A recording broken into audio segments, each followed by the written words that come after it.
নমস্কাৰ মৰমৰ ছাত্ৰ ছাত্ৰী আৰু মোৰ বন্ধু বান্ধৱীসকল আহোম ক্লাছেছ ইউটিউব চেনেলটোত আপোনালোকৰ স্বাগতম জনাইছোঁ।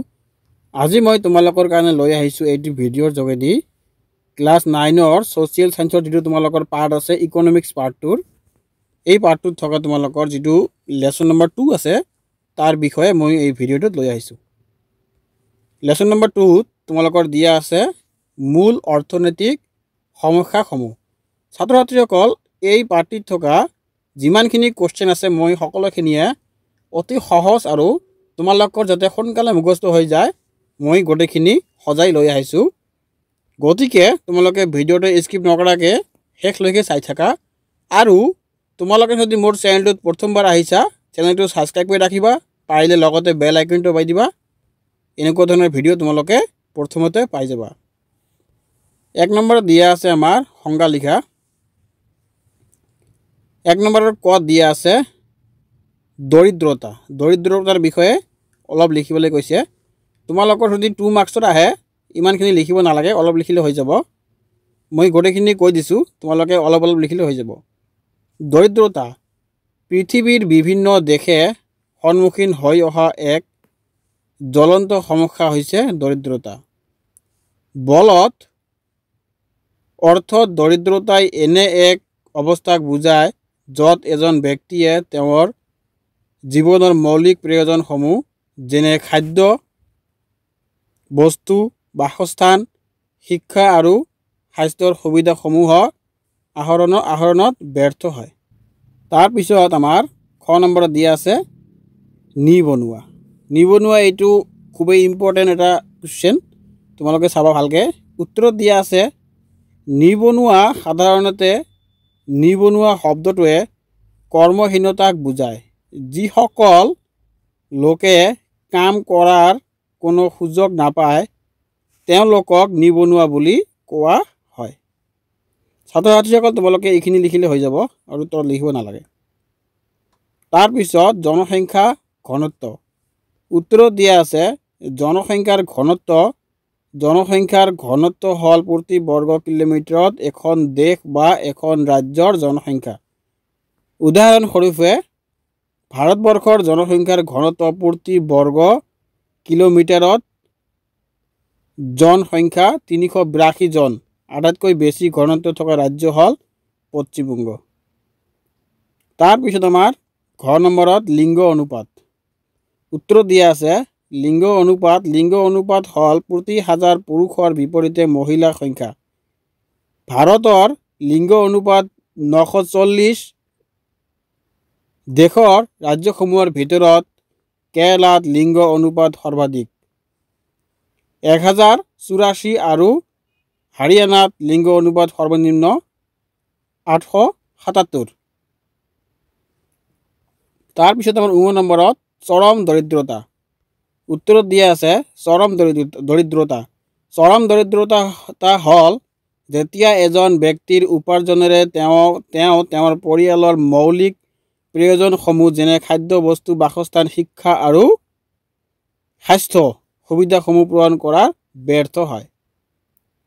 তাৰপিছত আমাৰ 6 নম্বৰত দিয়া আছে আপেক্ষিক দৰিদ্ৰতা। উত্তৰত দিয়া আছে আপেক্ষিক দৰিদ্ৰতা হ'ল এজন ব্যক্তিয়ে উপাৰ্জন কৰিবলগীয়া পৰিমাণৰ অকল 50%হে উপাৰ্জন কৰে, যাৰ বাবে তেওঁ কিছু পইচা লাভ কৰে কিন্তু সেইখিনি পইচা তেওঁৰ কাৰণে পৰ্যাপ্ত নহয় তেওঁৰ পৰিয়ালৰ সকলো পূৰণ কৰিবলৈ। তাৰপিছত আমাৰ 6 নম্বৰত দিয়া আছে বহনক্ষম উন্নয়ন। উত্তৰত দিয়া আছে বহনক্ষম উন্নয়ন অৰ্থনৈতিক উন্নয়ন আৰু বিকাশৰ বাবে যাতে পৰিৱেশৰ ওপৰত বিৰূপ প্ৰক্ৰিয়া নপৰে সেয়েহে উদ্দেশ্য আগত ৰাখি 1987 চনৰ ব্ৰাউনলেণ্ড আয়োগে অবিৰত বা বহনক্ষম উন্নয়নৰ ধাৰণাটো দাঙি ধৰিছিল। এই আয়োগ পৰিৱেশ আৰু উন্নয়নৰ বিশ্ব আয়োগ বুলি জনা যায়। তাৰপিছত আছে আমাৰ ইয়াত বৰ্গিত নম্বৰৰ সেউজ অৰ্থনীতি। উত্তৰত দিয়া আছে সেউজ অৰ্থনীতি যি অৰ্থনীতিৰ মূল লক্ষ্য হৈছে পৰিৱেশৰ প্ৰতি থকা ভাবুকি আৰু পৰিস্থিতিতন্ত্ৰ সমস্যাৰাজি দূৰ কৰি বহনক্ষম উন্নয়ন লাভ কৰা তেনে অৰ্থনীতিকে সেউজ অৰ্থনীতি বোলে। 2 নম্বৰত দিয়া আছে আমাৰ দৰিদ্ৰতা সীমাৰেখা কি? গাঁও অঞ্চল আৰু চহৰ অঞ্চলৰ দৰিদ্ৰ সীমাৰেখা কি? উত্তৰত দিয়া আছে আমাৰ দৰিদ্ৰতা সীমাৰেখা হ'ল বিতৰণ ৰেখাৰ এনে এক নিম্নতম সীমা নিষিদ্ধ কৰি দিয়ে যি এখন দেশৰ জনসংখ্যাক দৰিদ্ৰ আৰু অদৰিদ্ৰ এই দুটা ভাগত ভাগ কৰে। গাঁও অঞ্চলৰ দৰিদ্ৰতা সীমাৰেখা গাঁও অঞ্চলত দৈনিক জনমূৰি ন্যূনতম 2400 কেলৰি খাদ্য আহৰণ কৰিব নোৱাৰিলে এজন ব্যক্তিয়ে দৰিদ্ৰ বুলি কোৱা হয়। চহৰ অঞ্চলৰ দৰিদ্ৰতা সীমাৰেখা চহৰ অঞ্চলত দৈনিক জনমূৰি ন্যূনতম 2100 কেলৰি খাদ্য আহৰণ কৰিব নোৱাৰিলে এজন ব্যক্তিক দৰিদ্ৰ বুলি কোৱা হয়। তাৰ পিছত আমাৰ 3 নম্বৰ দিয়া আছে 2021 চনৰ লোকপিয়ল মতে ভাৰতবৰ্ষ আৰু অসমৰ জনসংখ্যা কিমান? 2021 চনৰ লোকপিয়ল মতে ভাৰতবৰ্ষ অসমৰ সংখ্যা হ'ল ভাৰতবৰ্ষৰ সংখ্যা আছে ইয়াত 121 কোটি আৰু অসমৰ সংখ্যা হ'ল 3 কোটি 12 লাখ। 4 নম্বৰত দিয়া আছে বিশ্বৰ মাটিকালিৰ কিমান শতাংশ ভাৰতত আছে? ইয়াৰ উত্তৰটো হ'ব বিশ্বৰ মাটিকালিৰ 2.4 শতাংশ ভাৰতত আছে। তাৰ পিছত আমাৰ 5 নম্বৰত দিয়া আছে ভাৰতৰ সৰ্বাধিক লিংগ অনুপাত থকা ৰাজ্য কোনখন আৰু কেইখন আৰু কোনখন আৰু কিমান? ভাৰতৰ সৰ্বাধিক লিংগ অনুপাত থকা ৰাজ্যখন হ'ল কেৰালা আৰু ইয়াৰ সংখ্যা হ'ল 1084। তাৰ পিছত আমাৰ দিয়া আছে ইয়াত কোৱেশ্চনটো কি 6 নম্বৰত অসমৰ জনসংখ্যাৰ ঘনত্ব কিমান? অসমৰ জনসংখ্যাৰ ঘনত্ব হ'ল 397 জন। তাৰ পিছত আমাৰ 7 নম্বৰত দিছে ছদ্মবেশী নিবনুৱা কাক বোলে? উত্তৰত দি আছে ছদ্মবেশী বা পছন্দ নিবনুৱাসকল দেখাত বনোৱা হয় কিন্তু তেওঁলোকৰ মুঠ উৎপাদনত অলপো ভূমিকা নাথাকে।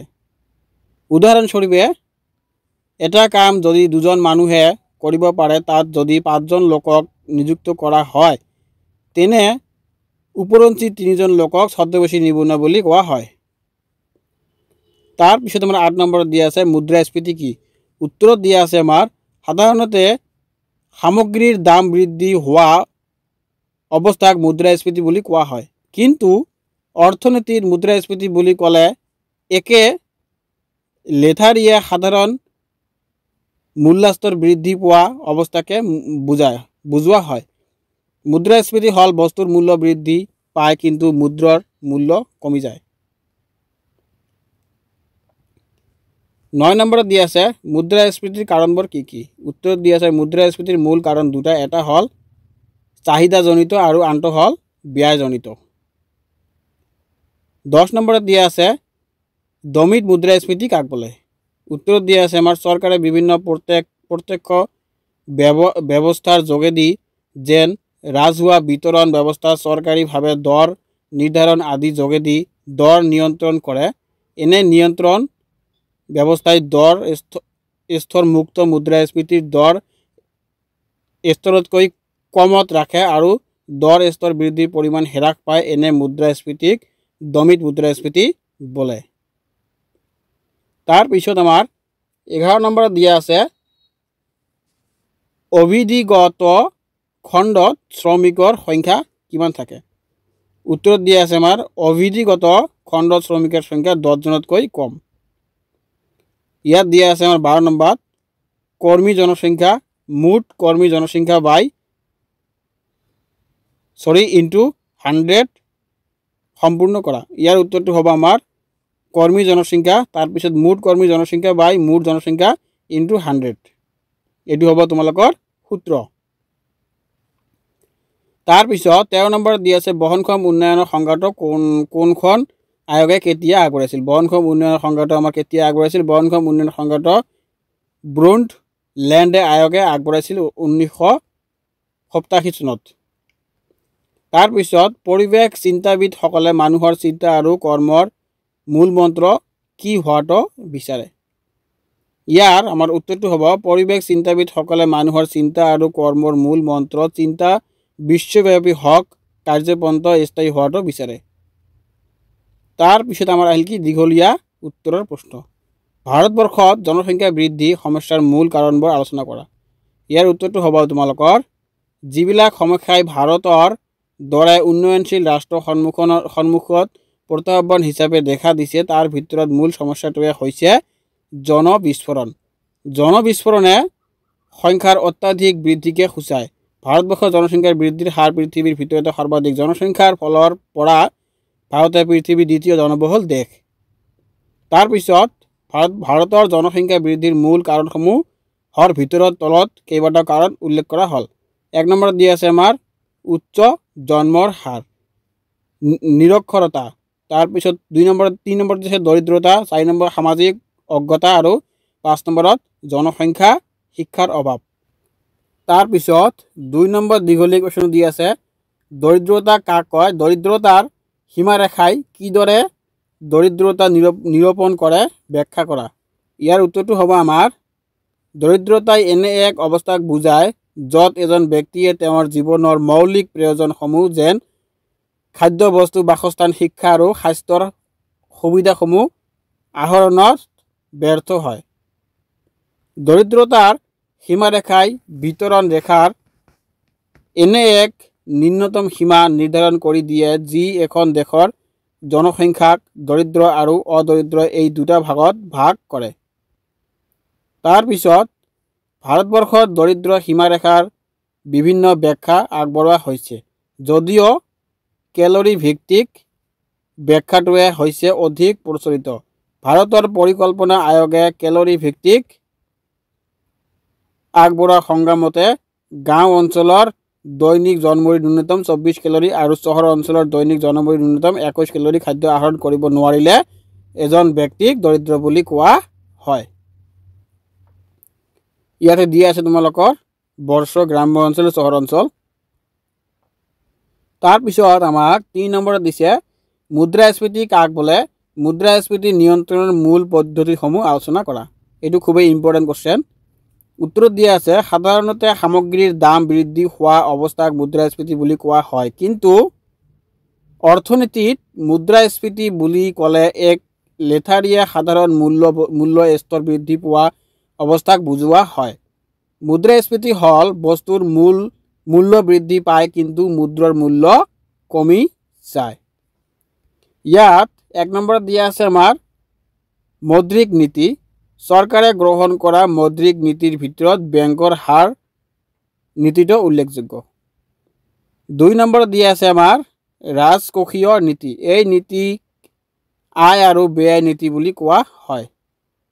3 নম্বৰত দিয়া আছে আমাৰ উৎপাদন বৃদ্ধি নীতি। দেশৰ চৰকাৰে অব্যৱহৃত সম্পদৰাজি সঠিকভাৱে ব্যৱহাৰ কৰি উৎপাদন প্ৰক্ৰিয়া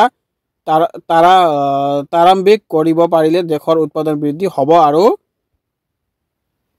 আৰু সামগ্ৰীৰ বৃদ্ধি চাহিদাৰ হাৰত যোগান বৃদ্ধি হৈ দৰ স্তৰ নিয়ন্ত্ৰিত হ'ব।